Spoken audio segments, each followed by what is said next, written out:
बिस्मिल्लाहिर्रहमानिर्रहीम। अस्सलाम वालेकुम नाज़रीन, मैं हूँ साकिब बशीर। मेरे साथ मौजूद हैं पीटीआई के सीनियर रहनुमा एडवोकेट शुएब शहीन, जो इस्लामाबाद से इलेक्शन भी लड़े और बहुत एक्टिव हैं पीटीआई में। और पीटीआई का जो जलसा तरनोल में हो रहा है, बुनियादी तौर पर उसके मामलात जो है वो पहले दिन से देख रहे हैं। ख़ास तौर पर जो लीगल मामलात हैं, इस्लामाबाद हाई कोर्ट में ये मामला आया था और उसके बाद क्या हुआ, कब कब क्या होता रहा, ये तफसीलात इनसे जानेंगे। क्योंकि रात गए पीटीआई का जो जलसा है उसको, उसकी मनसूखी का जो ऑर्डर है वो जारी कर दिया इस्लामाबाद की इंतज़ामिया ने। इस्लामाबाद हाई कोर्ट के जस्टिस बाबर सत्तार की अदालत में 2 रोज़ कबल उन्होंने एनओसी दिया कि हम एनओसी दे रहे हैं। जलसे के इंतजामात मुकम्मल थे। शुएब शहीन साहब से पूछेंगे क्योंकि ये डिप्टी कमिश्नर इस्लामाबाद से राब्ते में थे। कब कब क्या हुआ, शुएब साहब ये बताएं कि क्या मामला क्या है, थोड़ी बात तो समझाएं। देखिए, मामला तो सबको समझ आ जाना चाहिए। ये कठपुतली डरे हुए हैं, इनको नजर आ गया। यानी परसों पहले तो मैं बैकग्राउंड दे दूं। हमने हाई कोर्ट में रेड पिटीशन फाइल की, चीफ जस्टिस साहब के पास लगी, उन्होंने भेज दिया डीसी को कि जी फैसला करें 2 दिन के अंदर। उन्होंने नहीं किया। उसके बाद हम कंटेंट पिटीशन में आ गए। कंटेंट पिटीशन में आए तो उन्होंने फिर ऑर्डर किया कि जी अभी 2 दिन के अंदर फैसला करके ले आएँ। उन्होंने हमें वो रवात की एक FWO की जगह देती जो GHQ की परमिशन कंपल्सरी है। और वहाँ रास्ते में जाने के लिए अंडर कंस्ट्रक्शन है एक रोड, सिर्फ एक ही रास्ता है। और वहाँ से अगर कोई 20 गाड़ियाँ भी इकट्ठे चल पड़े या 50 गाड़ियाँ भी अगर आ जाएं तो पूरी ट्रैफिक ब्लॉक हो जाएगी। ठीक, उन्होंने वो जगह दे दी। हम खैर एप्लीकेशन दी कि जी ये जगह आज तक किसी ने जलसा इस्लामाबाद का नहीं किया, ना पिंडी ने ना इस्लामाबाद ने, तो लिहाजा वो जगह सूटेबल नहीं है। ये 3 जगह हैं मेन जहाँ रेगुलर जलसे होते हैं। Number 1 F9 park, number 2 G9 Peshawar मोड़, जहाँ मौलाना फजल रहमान ने 2 दफ़ा धरना दिया था। नंबर 3 है परेड ग्राउंड। तो अगर फिर भी अगर आप इन तीनों पे नहीं देते तो लास्ट ऑप्शन के तौर पर हमारे पास तरनोल है, जहाँ मंजूर पश्तीन को इजाज़त दी थी या उसने जलसा किया। तो कोर्ट ने बुलाया।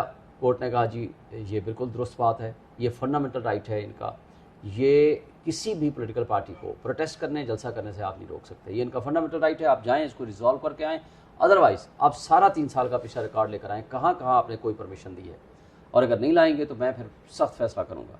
बहरहाल 4 तारीख को ये फिक्स था। 4 तारीख को जब पेश हुए डीसी का ऑफिशियल और असिस्टेंट ओरिजिनल, उन्होंने उठाकर ठक से वो एनओसी निकाल के दे दिया और ले जनाब 6 तारीख को ये जलसा कर लें। मैंने उनको कहा सर जलसा करने के लिए पूरे पाकिस्तान से लोगों ने आना है, इतना बड़ा प्रोग्राम होना होता है।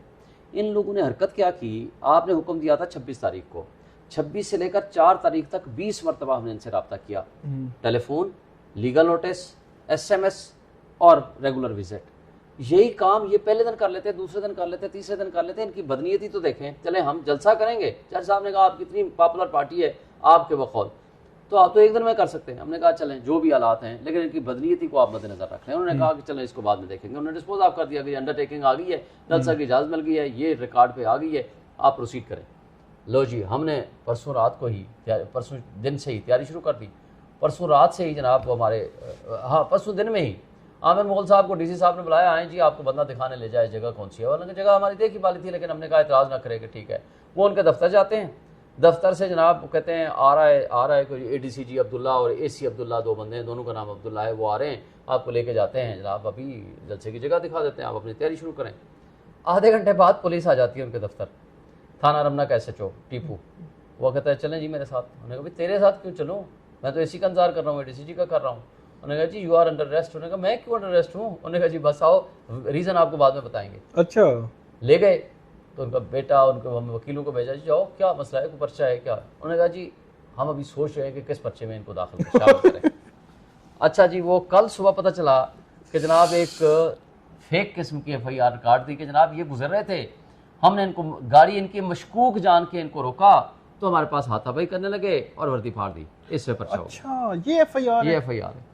लो जी, आज अभी उनकी ज़मानत भी होगी, कल उनको जुडिशल भेजा, आज ज़मानत होगी। अच्छा, उससे फिर परसों रात से ही हमारे बंदे उठाने शुरू कर दिए, जो मौके पे स्टेज बना रहे थे, काम कर रहे थे। कल दिन को सुबह 5 वर्कर गिरफ्तार करके ले गए, फिर क्रेन ऑपरेटर ले गए और कोई पॉलिटिकल क्रेन का ऑपरेटर जो वहाँ पे जलसे के इंतजाम कर रहे थे।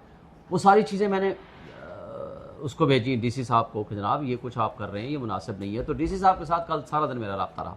अच्छा, व्हाट्सएप पे। उन्होंने कहा जी अभी आपके पास बंदे भेज रहे हैं। परसों भी मुझे कहा कि बंदे कल सुबह चले जाएंगे, आपको जगह देखेंगे, आपको सेफ गार्ड करेंगे, हर तरह का फैसिलिटेट करेंगे कि आप जलसा करें। मैंने कहा ठीक है। शाम से खबरें चलनी शुरू हो गई कि जनाब जलसा मनसूख हो गया, इन्होंने मनसूखी का आर्डर जारी कर दिया। हमने कहा भाई किधर है? मैंने अपनी वीडियो चलाई कि जनाब ये फेक न्यूज़ है, कोई जलसे की मनसूखी नहीं है, मेरा राब्ता है डीसी के साथ, तो वो हमें ये कह रहे हैं कि फैसिलिटेट करेंगे। आखिरी मैसेज डीसी साहब का कौन सा था, किस वक्त का था आपका, कि जब उन्होंने कहा कि आपको इजाजत है और हम आपको? ये आखिरी मैसेज तकरीबन दिन का 2:30-3 बजे का था। कल कल उन्होंने क्या कहा? उन्होंने कहा जी आप जाएं, अभी बंदे मैं आपको आधे घंटे बाद भेज रहा हूँ, वो आपके साथ जाएंगे, आपको फैसिलिटेट करेंगे, आपको जगह भी मुख्तस कर देंगे, आपको पता है सारी चीज़ों का, लेकिन आप जाकर करें। मतलब कल दिन 2:30-3 बजे तक वो सिचुएशन नहीं थी जो उन्होंने लिखी है 7 बजे एक जो है वो इलामिया मीडिया को जारी किया गया, एक लंबा इलामिया जो है, कहीं से पता नहीं दरखास्त आई तो पता नहीं किस तरह करके। सब फ्रॉड है। अच्छा, फिर मेरे साथ राब्ते में थे, यानी ये नहीं कहा कि मुझे अभी बंदा नहीं आ रहा, ये नहीं आ रहा, वो नहीं आ रहा, सब कुछ हमने जगह देख ली, काम शुरू हो गया, सब कुछ फैसिलिटेशन शुरू हो गई। फिर पुलिस ने बंदे छोड़ दिए। हमने ये कहा कि चूंकि डीसी ने इन्वॉल्व हो गया है तो लिहाजा आप बंदे शंदे आ गए हैं, अब सारा काम हो रहा है, स्मूथली हो रहा है, कोई प्रॉब्लम नहीं है। बंदे छोड़ गए, फिर क्रेन ऑपरेटर भी छोड़ दिया। तो इसका मतलब है हमने कहा डीसी ने उसको डायरेक्शन दे दी कि यार चलो ये खराबियां पैदा ना करो। हम खुश हो गए, हमने कहा चल जो होना था हो गया। शाम को फिर नई कहानी शुरू हो गई, 5 बजे के बाद पता चला, फिर नई कहानी का हमें पता चला। फिर मैंने वीडियो निकाली रात को, कैन यू इमेजिन, रात के 1:34 पे डीसी साहब का मुझे लेटर आता है क्या सस्पेंशन का या cancellation of the NOC permission. अच्छा जनाब हमने वो कैंसिल कर दिया है, वो जी signed by chief commissioner, sign by chief commissioner, और वो जी हमने एनओसी मंसूख कर दिया है। मतलब बज़ाहिर ऐसे लगता है कि डीसी साहब कहें कि आके कोर्ट में तो मैंने तो दिया हुआ है एनओसी, ये तो मेरे से ऊपर जो चीफ कमिश्नर है ये तो उसने कैंसिल किया है। ये सारे मिले हुए थे, ये सारा फ्रॉड था, ये सारी बेईमान है, ये कठपुतली हैं, इनको कोई मतलब शर्म व हया नहीं है कि यार एक अदालत का एहतराम कर लो, लोगों के बुनियादी हकूक़ हैं, ये फंडामेंटल राइट है, बुनियादी इंसानी हक जो है ना, फंडामेंटल राइट पूरे पाकिस्तान कॉन्स्टिट्यूशन से भी बालातर है। यानी कॉन्स्टिट्यूशन में अगर सारे प्रोविजंस हैं ना, उनके ऊपर बालातर है आपका फंडामेंटल राइट। ये फंडामेंटल राइट है कि आप असम्बली करें, आप डेमोक्रेटिक प्रोसेस करें, ट्रांसपेरेंट प्रोसेस हो, आप जाएँ अपनी तकरीरें करें, लेकिन आप इस तरीके से अदालतों का भी मजाक उड़ाएं, इस तरीके से आप पॉलिटिकल पार्टीज़ के साथ भी आप बिहेव करें। हमारे साथ तो जो कुछ हो रहा है वो हो ही रहा है। देखें हमारे ज़माने में ये जलसे हुए आपके सामने, मरीम नवाज़ आई महंगाई मुकाम मार्च लेकर, मौलाना फजल रहमान 2 दफ़ा धरना दिया, बिलावल भुट्टो आया, किसी ज़माने में किसी के लिए रुकावट पैदा नहीं हुई, किसी के ख़िलाफ़ कोई FIR नहीं कटी, और जो कुछ हमारे साथ ये कर रहे हैं आप उसके गवाह हो। मैं समझता हूँ कि ये तो फिर आज क्या हुआ है, आज की कहानी बताएं। लो जी, सुबह सवेरे रात को ही सुबह सवेरे मैंने सारे पार्लियामेंटेरियंस को कहा जी आप आ जाएं।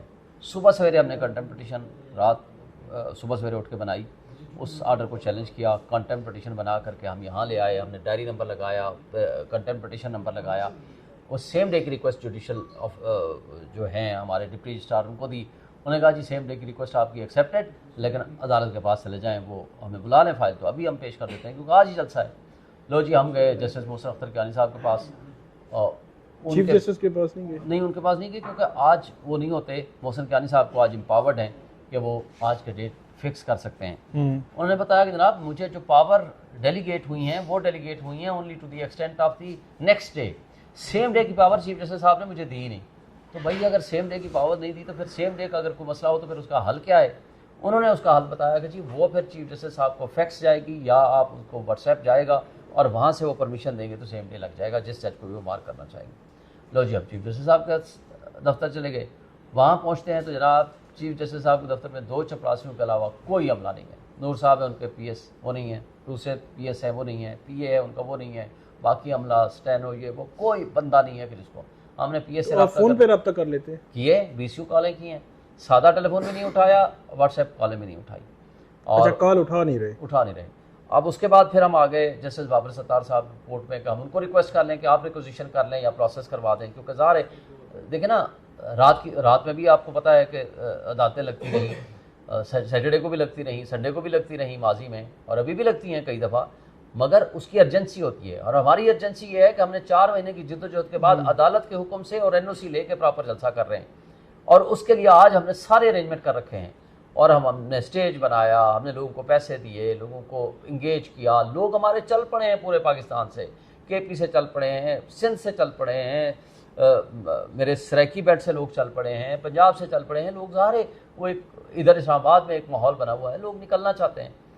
अब उसके ऊपर जनाब जैसे वापस साहब कोर्ट भी बंद थी, अभी इंशाल्लाह अभी जस्ट नाउ हमारी पॉलिटिकल कमेटी की मीटिंग हो रही है, तो उसमें हम फैसला करेंगे कि नेक्स्ट हमने क्या प्रोसीड करना। बहुत शुक्रिया। शुएब शाहीन साहब ने बताया कि डीसी इस्लामाबाद के एनओसी जारी करने से पहले, फिर बाद में, फिर कल और आज क्या हुआ, कैसे जो है वो हमारा सिस्टम जो है वो काम करता है मुल्क का।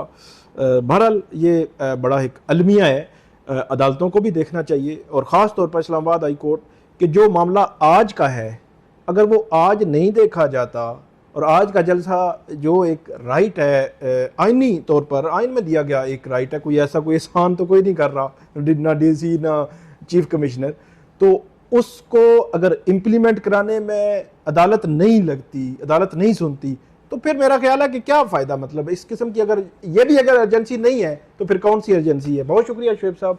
तो नाज़रीन आपको अपडेट करते रहेंगे, आप हमें फ़ीडबैक दीजिएगा। अल्लाह हाफिज़।